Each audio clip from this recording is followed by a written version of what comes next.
কোথায় কোথায় আমার বাবা? দেখছি না তো।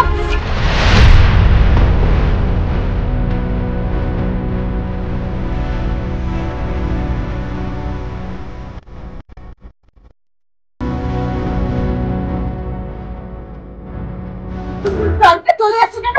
দাঁড়াতে বলুন, আমি বাবার সঙ্গে কথা বলবো। বাবাকে দেখাবো বলেছিল দেখি।